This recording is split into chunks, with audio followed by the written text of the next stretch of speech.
A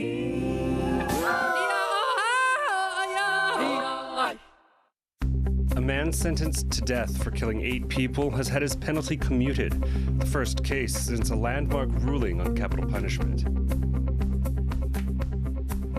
Chinese military activity around Taiwan surges, but Beijing has not announced any official drills. Activists stage a hunger strike to demand changes to Taiwan's labor laws. Plus, we meet the Taiwanese-born unofficial mayor of Houston's Chinatown.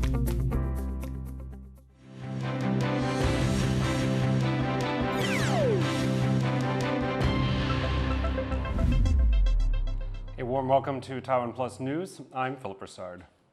A Taiwanese man on death row has had his sentence commuted to life in prison. It's the first such case since a September ruling reviewed the constitutionality of capital punishment in Taiwan. Reese Ayers is live with us in Taipei. Reese, why was this man's sentence downgraded?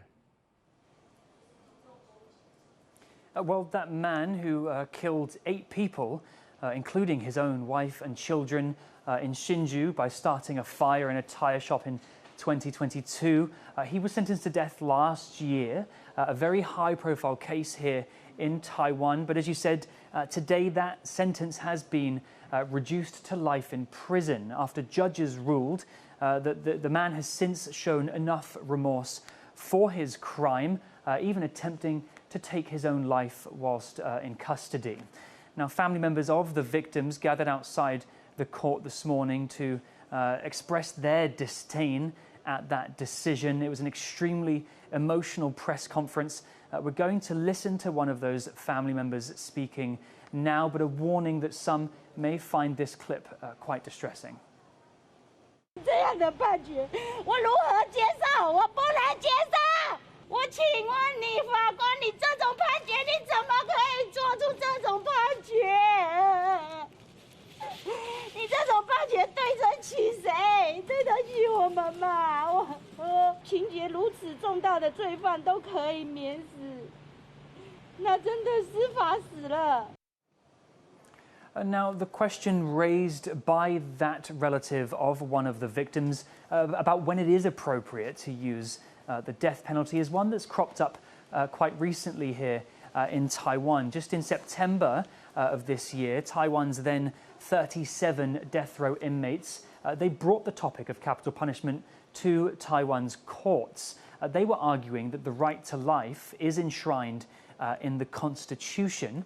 The courts ruled that the death penalty was partially constitutional, but that its scope should be narrowed and only used in the most serious of cases. Now, of course, what constitutes a serious crime is quite subjective, but today's ruling does appear to be a narrowing of that scope. And while there are loud voices on both sides of this debate, surveys show that around 80% of people in Taiwan support the use of the death penalty. But despite that popularity, it looks like it will be implemented even less than before. That was Reese Ayers reporting live from Taipei. Taiwan's presidential office and China's Taiwan Affairs Office have responded to concerns about a surge in Chinese military activity around Taiwan.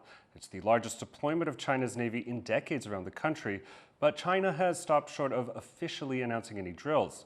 Now, that's a ploy some say is meant to keep Taiwan on edge. Tiffany Wong reports. A sudden spike in Chinese military activity close to Taiwan. On Wednesday, Taiwan's Ministry of Defense reported 53 Chinese warplanes near the country. That's the largest single-day number since October, when China sent a record 153 aircraft in response to Taiwan President Lai Ching-te's National Day speech. A day earlier, some 90 Chinese ships were seen in waters around Taiwan. It's the largest naval fleet China has deployed in almost 30 years. Taiwan's presidential office says these apparent unannounced drills represent an alarming and destabilizing development. 中国这样的行径是对印太区域安全稳定现状的公然破坏，更是对国际社会投入不安的变数。In the past few years, China has grown increasingly aggressive in conducting drills in response to what it views as separatist activity by Taiwan, such as exchanges between government leaders. And many expected a Chinese reaction after Taiwan's president recently spoke with U.S. officials while transiting in Hawaii and Guam during a tour of the country's Pacific allies. But it's unusual for China to carry out maritime drills unannounced, which is what appears to be happening this time around. When asked about the military operations, China's Taiwan Affairs Office remained tight-lipped. 对猜测性的对这种没有根据的猜测，我们没有评论。 Since Monday, Beijing has set up 7 temporary reserve zones along its coast, spanning 1,000 kilometers off the coastline of Zhejiang and Fujian provinces. These sorts of restrictions on civilian and foreign vessels are often a sign of military exercises taking place, but no official announcement has been made, and Taiwan's defense ministry says it has not detected any live fire in these areas. The ministry says the Chinese ships' maneuvers appear to be practice for a blockade of Taiwan, and that the operations are disrupting international trade. For now, authorities in Taiwan remain on high alert as they monitor how the situation develops. Howard Zhang and Tiffany Wong for TaiwanPlus.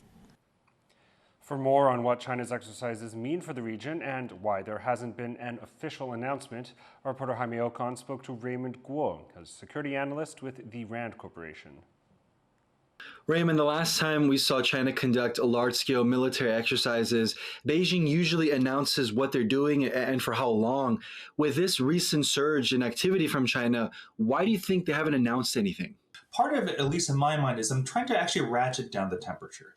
They need to respond, or at least they think they need to respond in some way to Lai Ching-te's trips to the Pacific Islands, as well as stopping over in Hawaii and Guam. They consider that a provocation, so they think they have to respond to this. At the same time, I think Joint Sword 2024B, it was so short and so sudden, partly because, and called off so quickly, partly because, they were kind of relying upon, I think, a political narrative.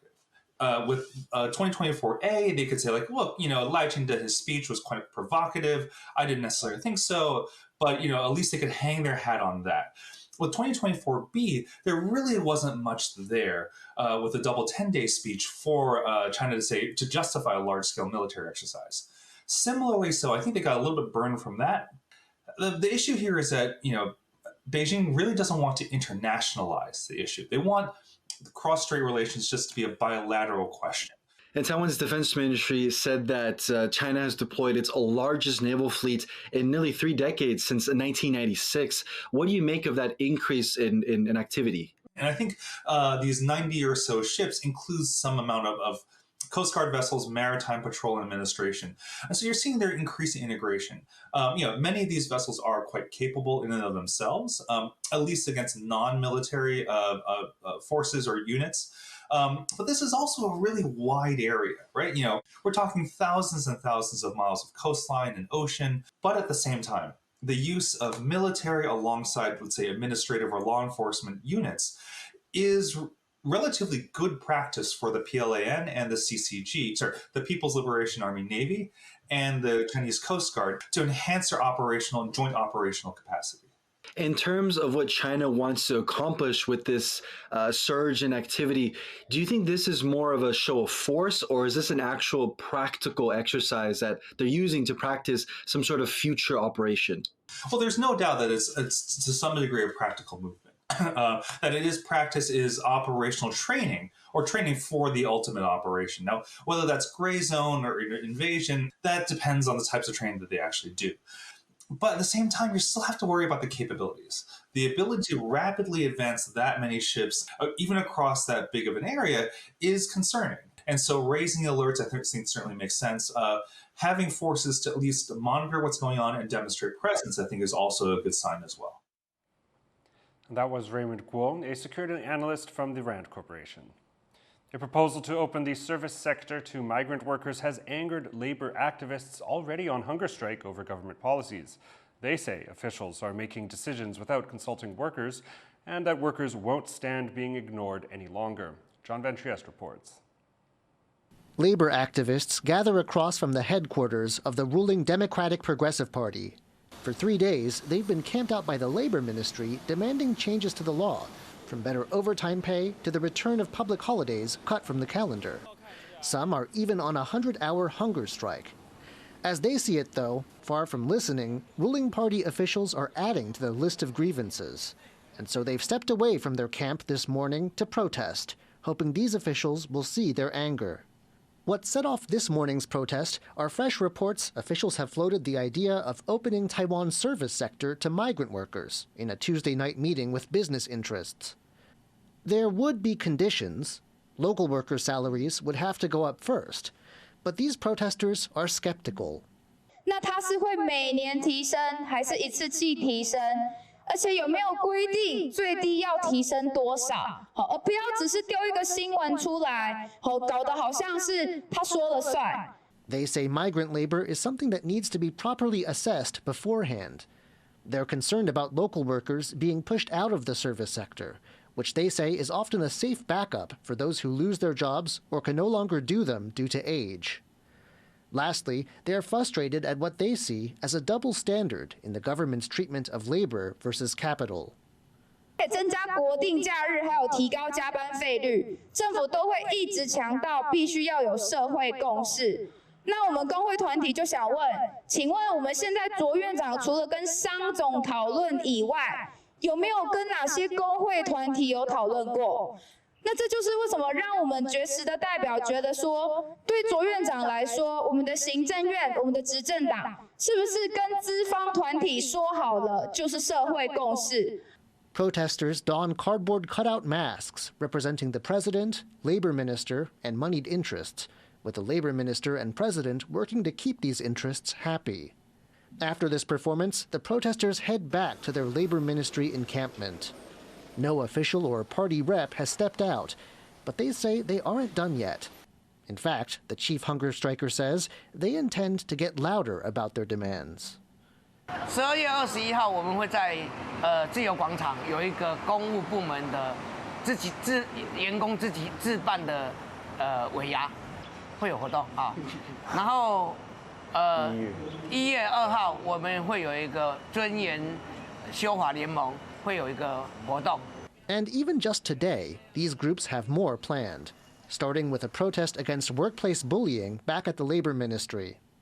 Whether they get an official response or not, this small but animated group says it isn't going to be quiet anytime soon. Scott Huang and John Van Trieste for TaiwanPlus. New official data show real wage growth in Taiwan has outpaced inflation, marking the highest growth in 4 years. Average real regular wages, adjusted for inflation, rose by 0.5% in the first 10 months of this year. Real total wages, which include overtime and bonuses, increased by over 1.8%. Both figures represent 4-year highs. But another figure is causing concern. Almost 70% of workers are earning below average regular wages. Officials are pointing to Taiwan's high-paying electronics industry, which has been booming, with more bonuses being handed out, as skewing the numbers. Coming up after the break, Asia's youngest nation is caught in the middle of geopolitical competition between China and Australia.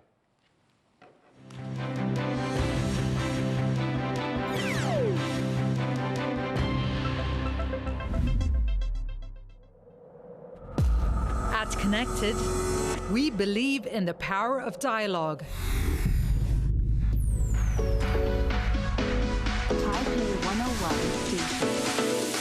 It's not just about the headlines, it's about finding common ground.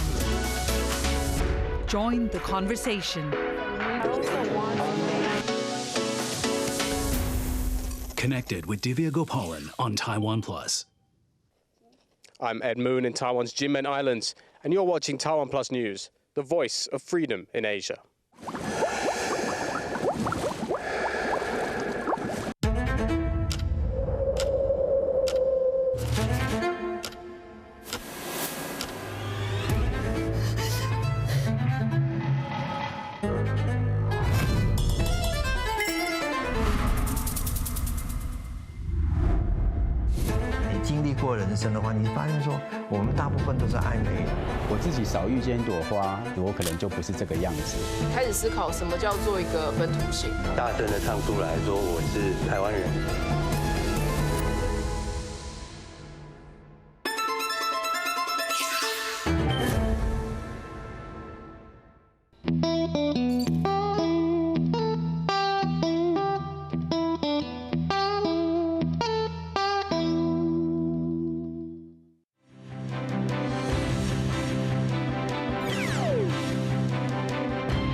Welcome back. You're watching TaiwanPlus News.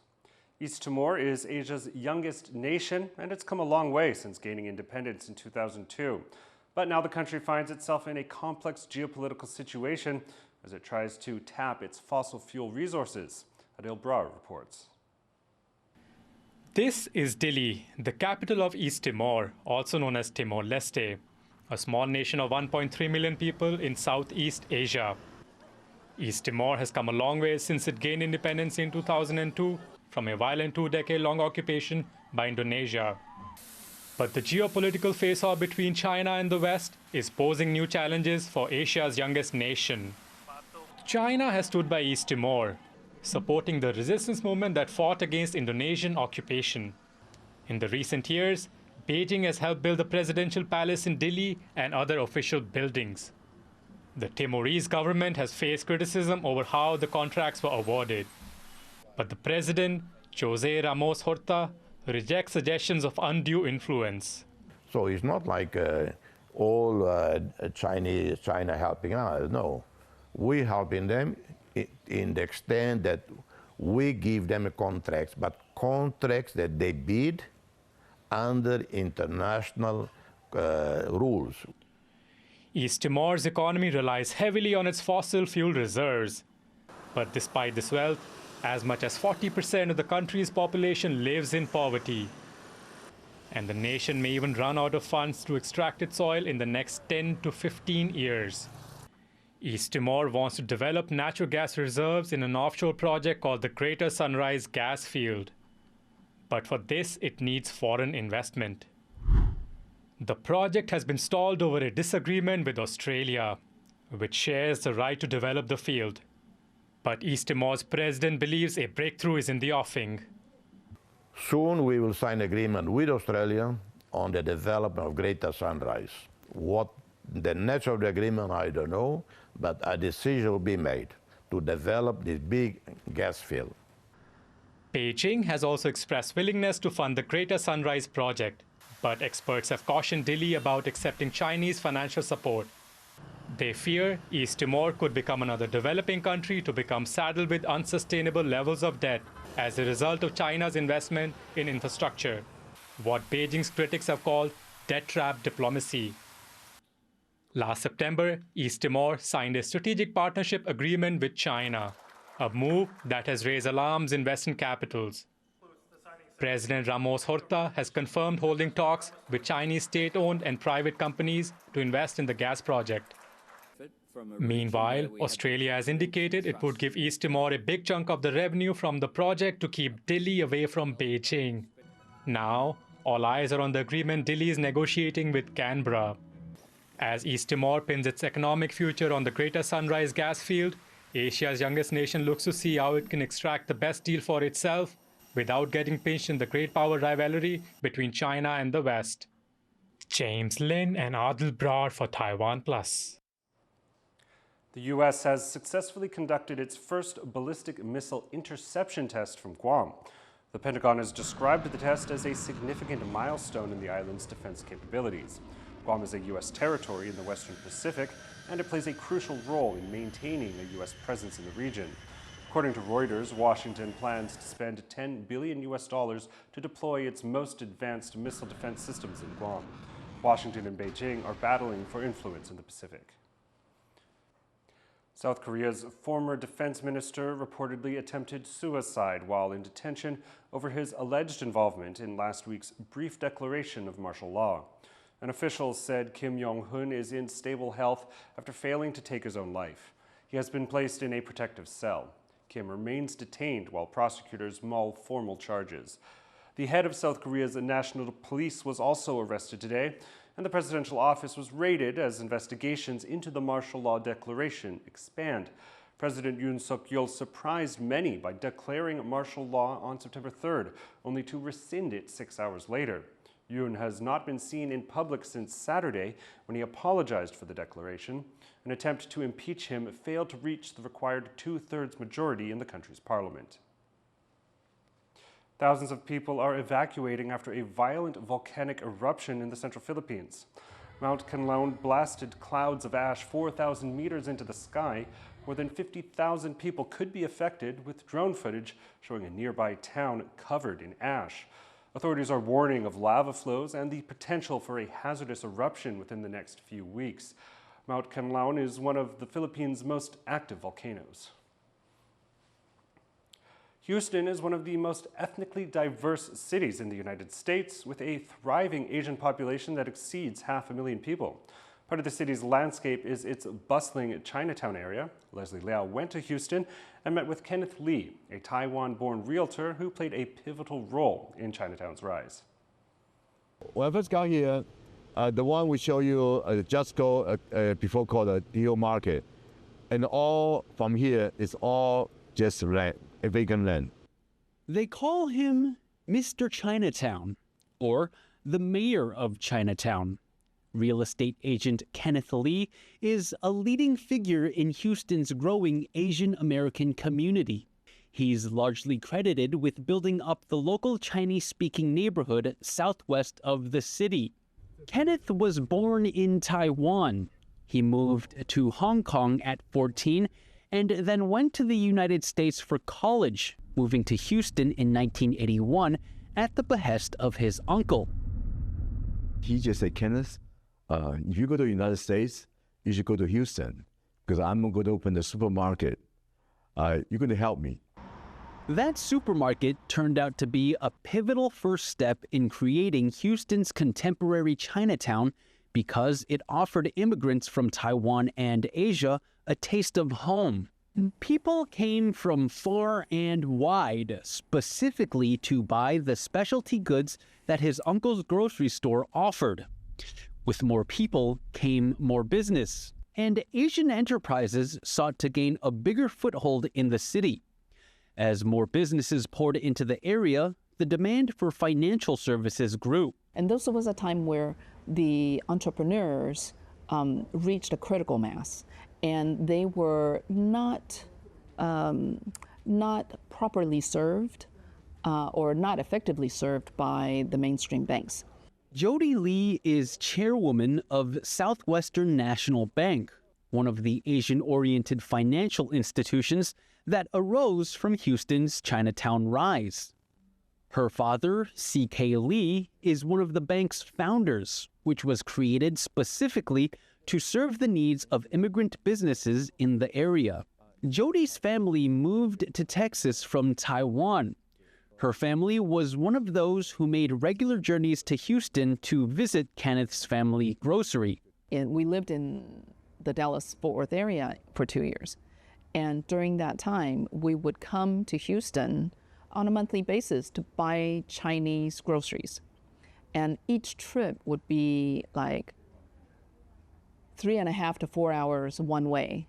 While Chinatown boomed, Houston as a whole struggled.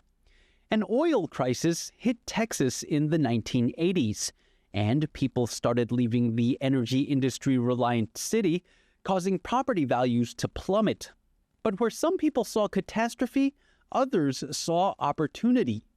Outside capital poured in from places like Taiwan, Hong Kong, and California to scoop up cheap local property. But Kenneth soon realized those buyers needed help. But in that time, Houston still is a very conservative place. Some areas still have the constitution that the property cannot sell to the colored people. So in the upscale property and the commercial properties, even you have money, you cannot buy. Kenneth became a realtor to help drive those sales. As he sold more property, he saw a need to build relationships with local officials so that they could become familiar with the community. Kenneth worked with local authorities and city officials, showing that Chinatown could bring much economic good to Houston. We have to work with the mayor, with the city council, to let them know we are here, and then we are part of the culture, and then let's work together. He asked police to set up an office in his area, paying for the rent and utilities out of his own pocket, as he believed safety was a big priority for Chinatown's prosperity. Kenneth also regularly meets with local politicians to advocate for Chinatown's needs, as well as find out if there's anything Chinatown can do for Houston. Houston is the place where Kenneth has seen generations of immigrants set up shop and thrive. He firmly believes that the city is a haven, not just for immigrants, but for anyone looking to build success. He is a fierce Houston promoter, and his love for the city he calls home goes well beyond the Chinatown community he helped build. Devin Tai, Jeremy Olivier, and Leslie Liao in Houston for TaiwanPlus. Thanks for watching Taiwan Plus News. Visit the Taiwan Plus website or follow our social media for more of our stories. Finally, we take you to Cameroon, where thousands of people have gathered to celebrate the Ngun Festival in Fumban. I'm Philip Broussard. Take care, and we'll see you next time.